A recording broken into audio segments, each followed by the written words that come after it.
पृथ्वी बोली, माधव, मैं आपकी दासी आपसे यह प्रार्थना करती हूँ कि स्त्रियों में प्राण और बल बहुत थोड़ा होता है। वे अनशन करने का या क्षुधा के वेग को सहन करने में प्रायः समर्थ होती हैं। तब भगवान वरा बोले, महाभागे, सर्वप्रथम इंद्रियों को वश में रखकर फिर मुझ में चित्त लगाकर तथा संन्यास योग का आश्रय लेकर सभी कर्मों को मेरे समझता हुआ करे।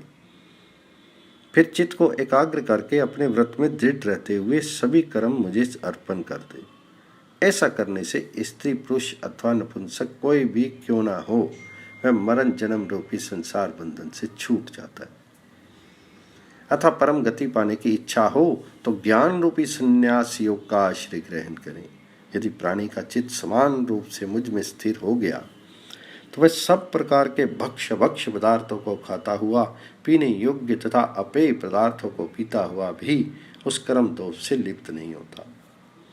मन, बुद्धि और चित्त को यदि समान रूप से मुझ में स्थापित कर दिया तो कुछ भी कर्म करता हुआ वह ठीक उसी प्रकार उससे लिप्त नहीं होता, जैसे कमल का पत्र जल में रहता हुआ भी जल से अलग नहीं रहता। समत्व के प्रभाव से कर्म का संयोग होते हुए भी प्राणी उससे लिप्त नहीं होता। इसमें कोई अन्यथा विचार नहीं करना चाहिए। देवी, रात दिन, एक मुहूर्त, एक क्षण, एक कला, एक निमेष अथवा एक पल भी अवसर मिल जाए तो चित्त को सम रूप में मुझ में स्थापित करना चाहिए। यदि चित्त व्यवस्थित रूप से सम रह सके तो जो लोग दिन रात सदा मिश्रित कर्म करते रहते हैं उन्हें भी परम सिद्धि प्राप्त हो जाती है। जागते, सोते, सुनते और देखते हुए भी जो व्यक्ति मुझ में चित्त लगाए रखता है वह मुझ में चित्त लगाए पुरुष को क्या भय। कोई दुराचारी चंडाल हो या सदाचारी ब्राह्मण, इससे मेरा कोई तात्पर्य नहीं है। मैं तो उसी की प्रशंसा करता हूँ जो सदा अनन्य चित्त है, एकमात्र मेरा भक्त है, जो संपूर्ण धर्मों के ज्ञानी पुरुष ज्ञान रूपी संस्कार से पवित्र होकर मेरी उपासना करते हैं। मेरे कर्म में तत्पर रहने वाला उस व्यक्तियों का चित्त सदा मुझ में लगा रहता है।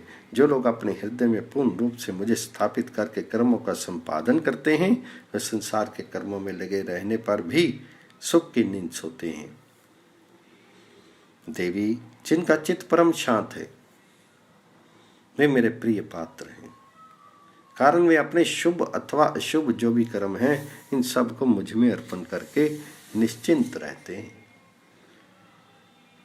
जिसका चित्त सदा चंचल रहता है वे अधम मानव दुखी हो जाते हैं। चंचल चित्त ही प्राणी का वास्तविक शत्रु है और शांत चित्त उनके मोक्ष का साधन है।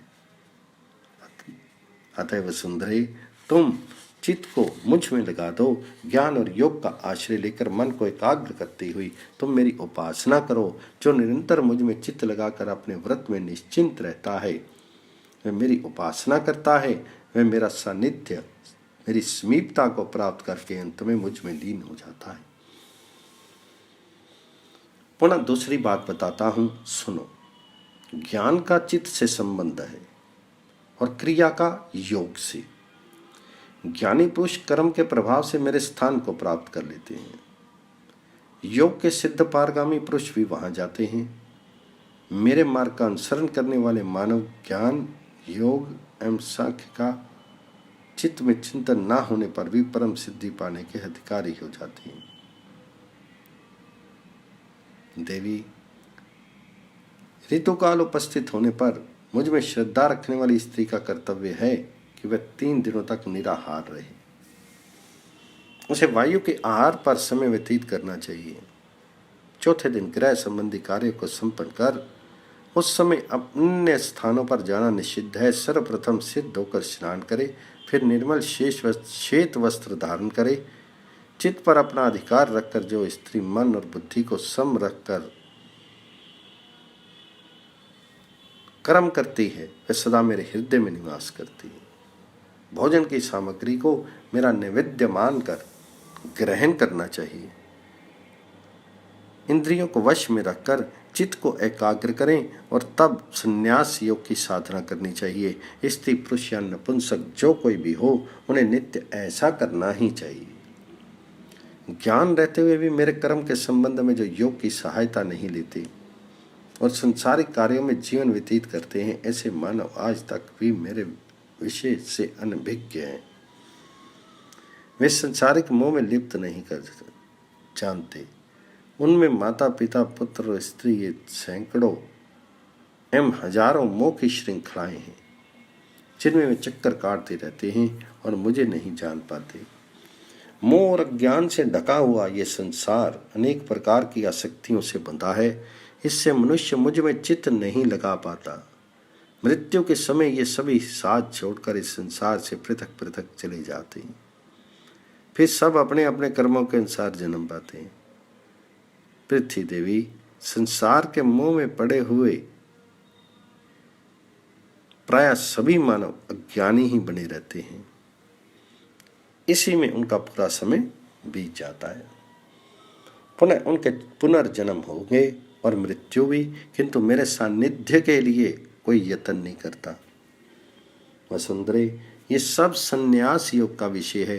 जिसे इसके रहस्य का ज्ञान हो जाता है, वह सदा योग में लगकर संसार बंधन से मुक्त हो जाता है।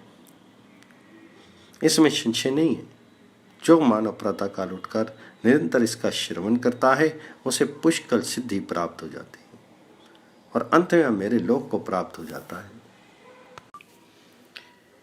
मंदार की महिमा के निरूपण में भगवान वराह कहते हैं, सुंदरी, गंगा के दक्षिण तट पर तथा विंध्य पर्वत के पिछड़े भाग में मेरा एक परम गो एकांत स्थान है, जिसे मेरे प्रेमी भक्त मंदार नाम से पुकारते हैं। वहीं त्रेता युग में राम नाम से प्रसिद्ध एक महान प्रतापी पुरुष का प्राकट्य होगा। वे वहां मेरे विग्रह की स्थापना करेंगे, इसमें संदेह नहीं है। पृथ्वी कहने लगी, दिवेश नारायण, आपने धर्म एवं अर्थ से संयुक्त मंदार नामक जिस स्थान का वर्णन किया है, उस स्थान पर मनुष्यों के लिए कौन से कर्तव्य क्रम हैं तथा उन मानवों को किन लोकों की प्राप्ति होती है, इसे जानने के लिए मेरे मन में बड़ी उत्सुकता होगी है। अतः आप विस्तार से हमें बताने की कृपा कीजिए। तो भगवान वराह कहते हैं, देवी, मंदार का रहस्य अत्यंत गोपनीय है। एक बार जब मंदार पर सर्वत्र पुष्प खिले हुए थे और मैं मनोविवाद कर रहा था, तो एक सुंदर पुष्प को मैंने उठाकर अपने हृदय से लगा लिया। तब से विंध्य पर्वत पर स्थित उस मंदार में मेरा चित्त संलग्न हो गया। 11 कुंड उस पर्वत की शोभा बढ़ाते हैं। भक्तों पर कृपा करने की इच्छा से मैं उस मंदार नामक वृक्ष के नीचे निवास करता हूँ। विंध्य पर्वत की तलहटी में वह परम सुंदर स्थान अत्यंत दर्शनीय है। उस महान वृक्ष मंदार में एक बड़े आश्चर्य की बात है, वो भी सुनो। वह विशाल वृक्ष द्वादशी और चतुर्दशी तिथि के दिन फूलता है। वहाँ दोपहर के समय में लोग उसे भली भांति देख सकते हैं, पर अन्य दिनों में वह किसी को दिखलाई नहीं देता। वहाँ मानव एक समय भोजन करके निवास करते हैं तो स्नान करते ही उनकी आत्मा शुद्ध हो जाती है और वह परम गति को प्राप्त हो जाते हैं। उसके उत्तर भाग में प्रापन्न नाम का एक पर्वत है, जहाँ दक्षिण दिशा से होती हुई जल की 3 धाराएं गिरती हैं। मेरु के दक्षिण शिखर पर मोदन नाम का एक स्थान है और उसके पूर्व और उत्तर के बीच में बैकुंठ कारण नाम का एक गो स्थान है। वहाँ हल्दी के रंग की भांति चमकने वाली जल की एक धारा गिरती है। जो मानव एक रात रहकर वहाँ स्नान करता है, उसे स्वर्ग प्राप्त हो जाता है। वहाँ जाकर वह देवताओं के साथ आनंद का अनुभव करता है और उसके सभी मनोरथ पूर्ण हो जाते हैं और वह अपने समस्त कुल का उद्धार कर देता है। विंध्यगिरि की चोटियों पर मेरु शिखर से समस्तोत्र नाम की धारा गिरकर के गहरे तालाब के रूप में परिवर्तित हो जाती है। वहाँ मनुष्य को चाहिए कि स्नान करके एक रात निवास करे। ऊंची शिला वाले मेरु पर्वत के पूर्व पार्श्व में रहकर चित्त को सावधान करके जो अपने प्राण का परित्याग करता है, उसके संपूर्ण बंधन कट जाते हैं और वह मेरे लोक में चला जाता है। मंदार के पूर्व में कोटर संस्थित नामक स्थान में मूसल की आकृति जैसी एक पवित्र जल की धारा गिरती है। वहाँ स्नान करके 5 दिन निवास करने से वह मेरुगिरि के पूर्व भाग में स्वर्ग सुख प्राप्त करता है। पुण्य वहाँ भी वह अत्यंत कठिन कर्म का संपादन कर मेरे लोक को प्राप्त होता है। यशस्विनी, मंदार के दक्षिण और पश्चिम भाग में सूर्य के समान प्रकाशमान एक जल की धारा गिरती है। वहाँ स्नान करके मनुष्य को 1 दिन रात निवास करना चाहिए। इससे मेरु के पश्चिम भाग में ध्रुव के स्थान में रहकर भक्ति प्रायण वह मनुष्य जब भौतिक शरीर से अलग होता है तो मेरे लोक को प्राप्त होता है। वे महान यशस्वी मानव रहकर तथा चक्रवर्ती नरेश के समान प्राणों का परित्याग करके मेरु के श्रृंगों को छोड़कर मेरे सन्निधि में आ जाता है। उससे 3 कोस की दूरी पर दक्षिण दिशा में गंभीरक नामक एक गोस्थान है, जहाँ गहरे जल वाला एक महान सरोवर है। वहाँ स्नान करके 8 दिनों तक निवास करने से स्वच्छंद गमन करने की शक्ति मिलती है और अंत में मेरे लोक को प्राप्त हो जाता है। देवी, अब उस क्षेत्र का मंडल बतलाता हूँ, सुनो। मेरु पर्वत स्थित मंदर नामक एक स्थान है जो स्यमंत पंचक नाम से प्रसिद्ध है। वहाँ मैं सदा निवास करता हूँ। विंध्य की ऊंची शिला पर दक्षिण की ओर चक्र, वाम भाग में गदा और आगे हल, मुसल और शंख विराजमान रहते हैं। ये गुह रहस्य है। जो मानव मेरी शरण में आ जाते हैं वे ही इस परम पवित्र रहस्य को जानते हैं, अन्य मनुष्य नहीं, क्योंकि मेरी माया ने उनकी बुद्धि को मोहित कर रखा है।